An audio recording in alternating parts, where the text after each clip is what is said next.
Hello. Uh,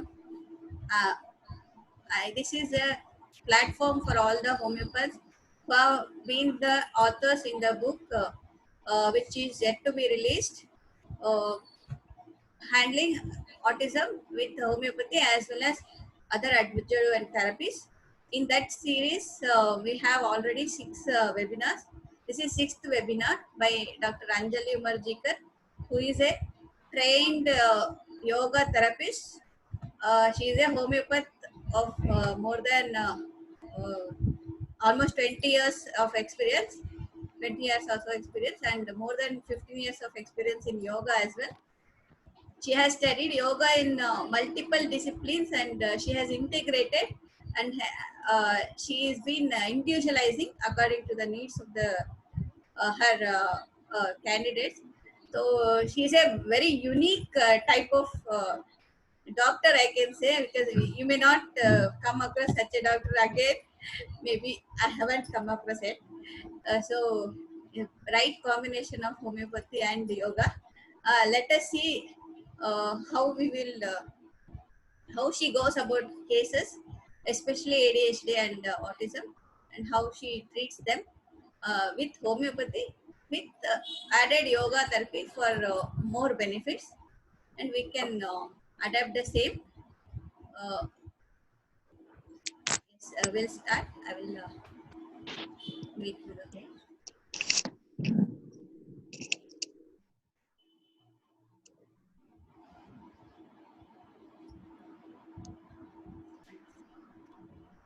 Yeah. Hello. Yeah, 1 second.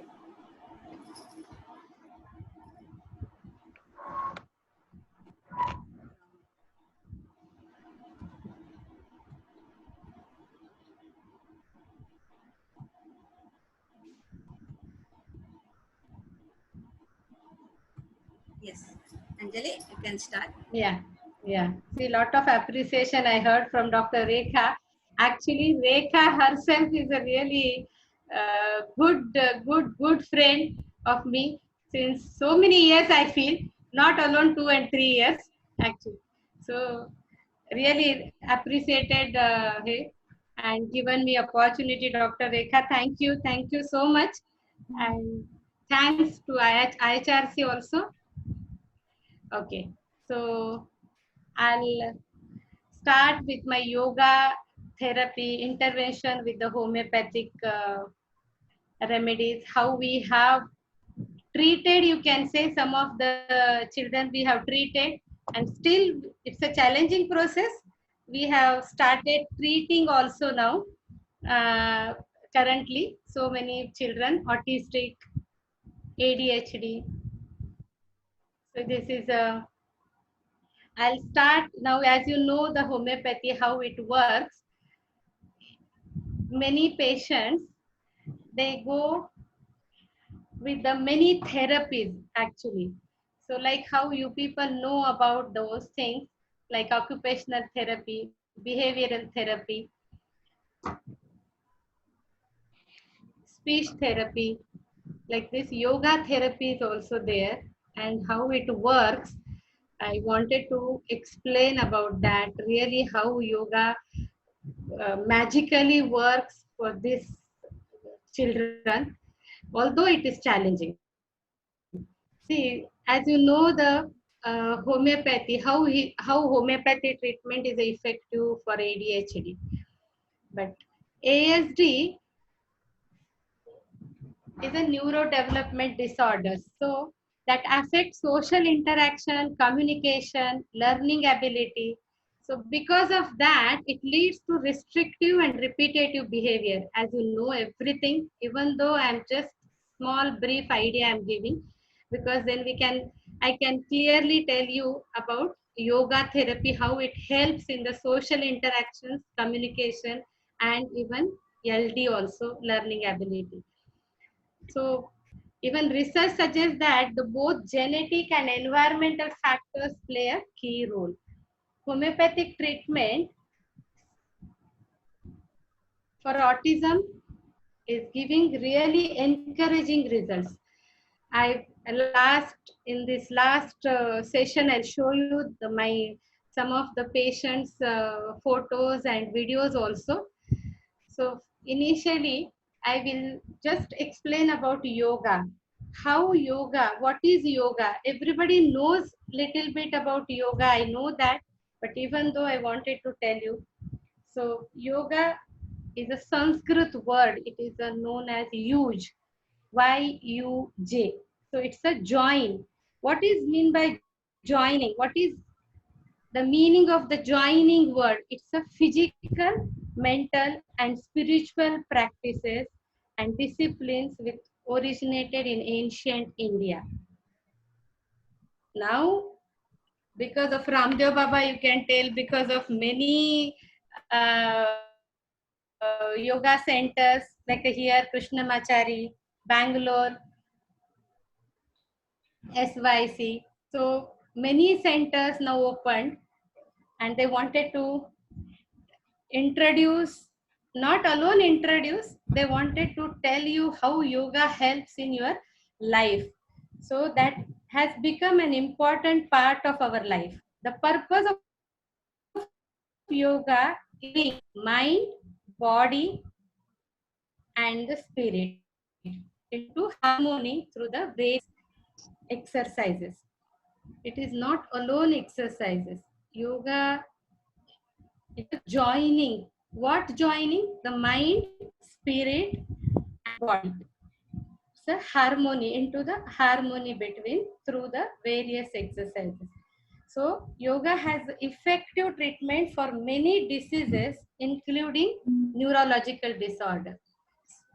So those diagnosed with ADHD are often stressed, distracted, and unable to focus.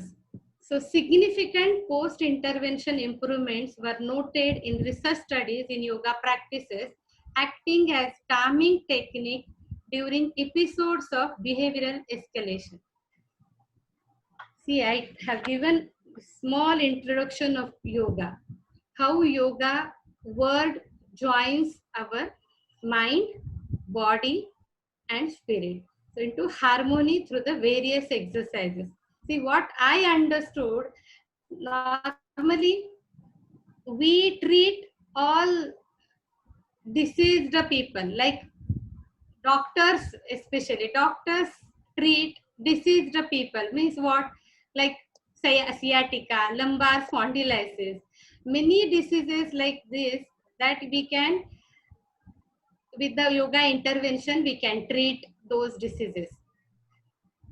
Then I thought, why don't we try with who has born with the any abnormality? After some, because of our stress, because of our anxiety, because of some tensions, we are suffering, we are imbalancing our hormones, and then we are working on that, how to balance our hormones and our body, our mind, our spirit, how we have to through exercise. So I thought these children by birth, they are imbalanced in many hormonal imbalances they are having, many physical problems they are having. So why don't we go with the yoga therapy? Although they are taking many therapies simultaneously. So, but this is the, I found many patients, they are telling after yoga treatment, yoga therapy when we have started, so we found very good results in this children.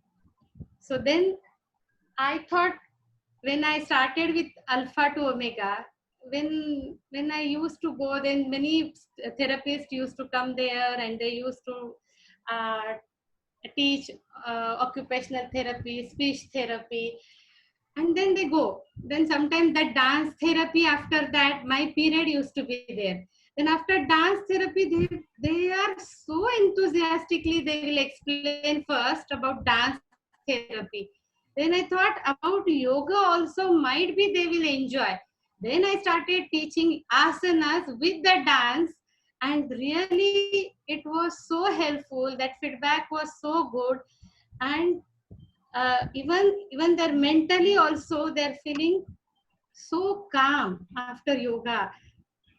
Yoga is not alone exercises. There are some asanas. There are means mental calmness techniques are there, like a shavasana, meditation, pranayama, breathing exercise. Although it is challenging to take for these children, but if you help one by one, really they support and they enjoy with the yoga, and they do also with the homeopathic treatment. So, like as you know how the brain works, like speech, smell, hearing, for these children, these areas are affected. So, how our yoga works on that? See, asanas gives, see like how you can see this slide, touch, pressure, smell. Will you be here? Hello? Yeah, we can see it. Yeah. Yeah, we Clear can cut. hear, Yeah. ma'am. Clear. Yeah. So here how smell, hearing, vision, these are the affected areas, how we help through asanas. So asanas can provide excellent relief in regards to ADHD symptoms, as they follow increased oxygen level and blood flow to the brain, which can have balancing effect on the nervous system as a whole. So all this brain, we are always showing this is a pressure, this is a speech, smell, hearing. Here, all affected areas through breathing exercises, through pranayama. Some of the asanas are there which can increase our oxygen level, their oxygen level, and blood flow to the brain, which can have a balancing effect on the nervous system. So you even some ADHD children, we have seen a really good improvement also. Like how their calmness we understood, their irritability has come down. There, and when we have started, like how we doctors we use these are all dopamine has increased, their serotonin has come down. So how to balance with those also? Some of the asanas also I'll show you how that dopamine level come ups and strengthens the prefrontal cortex. So because of that, these children gets nervous, agitated all the time, disturbed. So we can do with those affected areas. We can work through the breathing exercises, asanas, and see, this is not alone for children. You take child and start yoga therapy. No, not at all. You have to, like a counseling session, so will be there. Before that, we'll counsel the family also. And one of the parent, not all, both the parents, but at least mother especially, we tell, you have to learn little bit yoga, then it will be helpful, because with the less stress, they can help their child, because already they are also in a nervous state, frustrative stage, and they are handling very irritably these children also. So the children also already in that mood, so they that all the symptoms sometimes it aggravates more. So I suggest parent also have to do some kind of techniques, yoga techniques like a shavasana. Some of the 2-3 asanas we teach them, so they can handle it with the less stress. Okay, so this is a family treatment also we do for them, not alone child. And after that, we start taking the children with along with their parent, whoever comes with them. Even sometimes the grandparent also very much interested. I saw one grandparent, one grandmother used to come for that grandchild, and she learned many asanas and pranayamas and breathing techniques. So then that relationship also will improve. So as you know how these are the for autism children, how these affected areas like amygdala, especially amygdala and cerebellum, many other parts of the brain have surplus of synapses or connection between brain cells. As you know that amygdala, hippocampus, hippocampus is also, see this is the hippocampus where some of the asanas are there, really it works magic. New info, we tell always, we are teaching today, they are forgetting tomorrow. What, how to do, what to do, don't understand. Lot of, we are teaching small words also they don't remember because of this hippocampus. So that hippocampus, so we normally with the autism children, that affected area, immediately we don't go for asana. Slowly we go with the Omkar therapy, Brahmari. It's not a Omkar therapy, is not alone one Omkar in the world. 32 types of Omkars are there, which I have done the workshop. So that is really very beautifully they taught us how to teach these children the Omkar. It's not the same thing. You have to sit in Padmasana and start not like this. So different positions, different mudras you have to do with the hands, and you have to start for. These are all the areas for different omkars are there, like a brainstem, cerebellum, corpus luteum. So these are, so we can improve there those parts, that affected parts we can improve. Like ADHD also, low levels of neurotransmitters, that is called, we call that norepinephrine. So it's linked the brain's reward and pleasure center, we call. So how to balance that dopamine?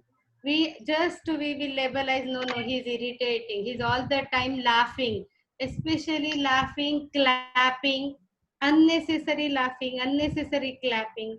They are seeing somewhere some, hey. So how to engage with the some exercises? So we have a small techniques with that.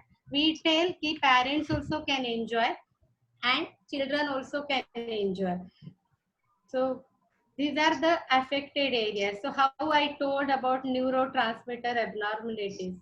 So increased serotonin, growth factors, hormones may be unstable in that.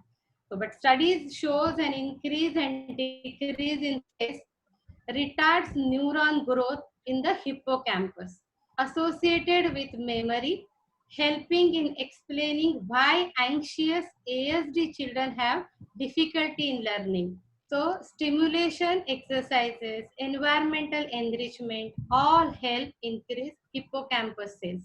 As I told you, some of the very small asanas we can teach them, like all animals name of the asanas are there, so they really enjoy with those, like cat pose, dog pose. In English we tell, but in Sanskrit marjarasana, shwanasana, snake bhujangasana. So nice asanas, and they teach, we if you teach like with the sound, so that because of tongue movement also it helps in that, for that dribbling of salivation also. I found some of the time when I started teaching that Sinhasana, some of the students I taught Sinhasana who is having a dribbling of saliva. So you have to inhale and exhale. So exhale with the protrude your tongue. So in that, that salivation, dribbling of salivation really it improves. Improved means that it has reduced and so these are the asanas. So it's a, see, this is the asana, small, easy asana I'm telling you. This is, we call this is a Shashank asana, but this is, we, for children we tell rabbit pose. So how here I will explain about chakras also. See, this is, I have written here, they have shown relieves depression. So here, that is a Agneya chakra. So when you forehead touching to the floor, so Agneya chakra starts activating. So this Agneya chakra is for intuition, sixth sense we call normally. So, but it helps for your Anjali, balancing your dopamine. Huh. 1 second. You Yeah. let in who are waiting in the room, waiting. Okay. Yeah, you can see and let them in. Okay. Another thing, another 10 minutes, it will be stopped. We have to re-log in. Okay, I need to. Okay. Post, no? You have to let in waiting room. Oh, okay. 1 minute. I invited. See? Waiting participants. Yeah, I You can went see. to that. Admit all. Admit all. 1 minute.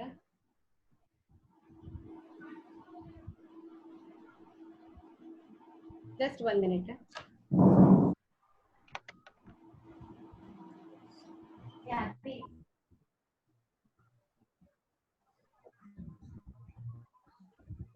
I need to invite her. 1 minute, Rekha.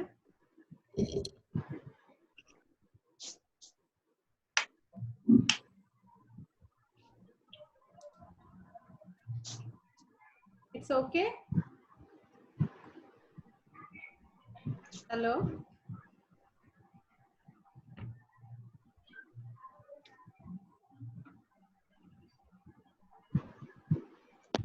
Yeah, you can start.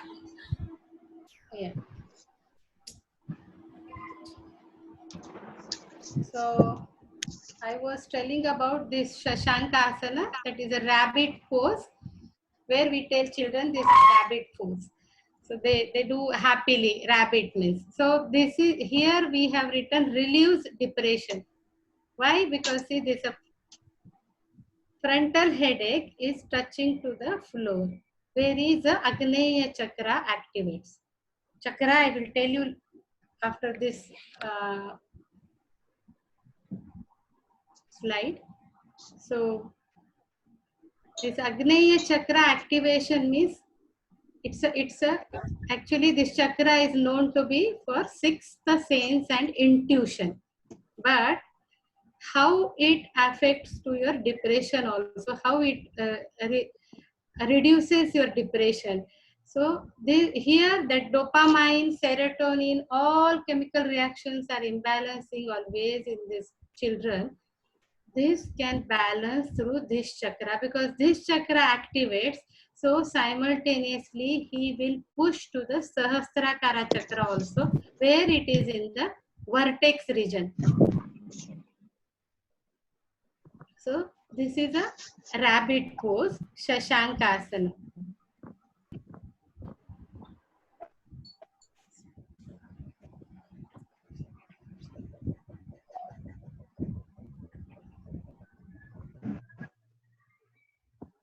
So same with this, again improves digestion I have written here. Why improves digestion? Because sometimes these children very much energetic. They all the time they play and they feel hungry. All the time they don't have discipline, nothing. So they all the time they fail to eat. So that causes sometimes loose motions, constipation also sometimes, because they deny to drink water also, but all the time they like to eat junk food. So with this asana improves their digestion also.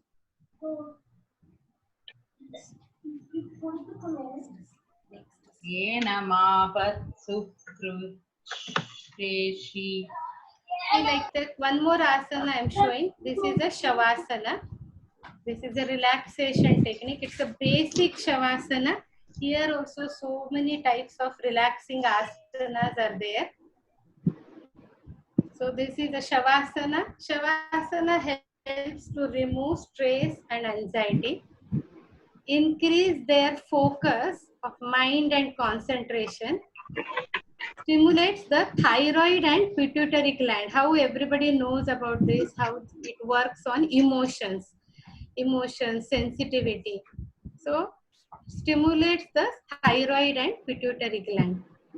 So provides relief from headache. Why headache? Because sometimes these children, they bang their head all the time on the wall, floor.